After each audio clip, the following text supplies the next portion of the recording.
ఏంటో పోనీ కలవకుండా ఉందామా?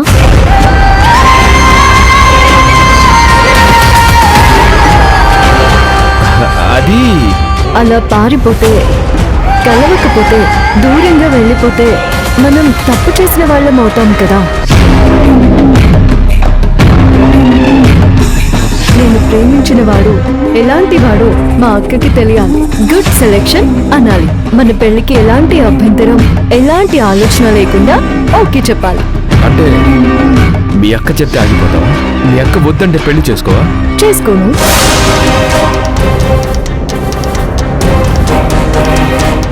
ఎందుకు చేసుకోవాలి? నేను చేసింది కరెక్ట్ సెలెక్షన్ అని ప్రూవ్ చేసుకోవాలి కదా. తను కాదంటే నేనెందుకు చేసుకోవాలి?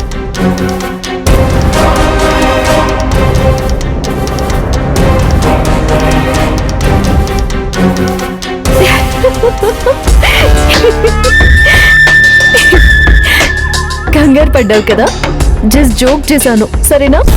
Don't worry. అక్క కాదన్నా వద్దన్నా నేను నిన్ను పెళ్లి చేసుకుంటాను. ఈ టైంలో ఈ కుళ్ళు జోకులు అవసరమా? అసలు చస్తుంటే శివగామి చూస్తే మొత్తం సర్వనాశనం అవుతుంది. ఏం చెయ్యాలి? ఇప్పుడు పెద్దల అనుమతితో వీళ్ళ పెళ్లి జరుగుతుంది. ప్రేమించిన వాణ్ణి పెద్దల అనుమతితో పెళ్లి చేసుకోవడంలో మజా ఉంటుంది. శివగామి ఆదిని చూస్తే పెళ్లి జరగదు, ఆగిపోతుంది. అంటే చూడకూడదా? చూడకుండా ఏదో ఒకటి చేయాలి. ఈ ముక్క ముందు కదా చెప్పాలి.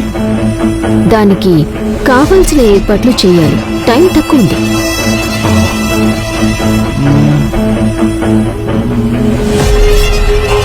ఓకే, ఆ విషయం నాకు వదిలి. మే హూనా ఆపద్ బాంధవుణ్ణి. ఆపద సృష్టించకుండా చూడు చాలు. మరేం చేద్దాం?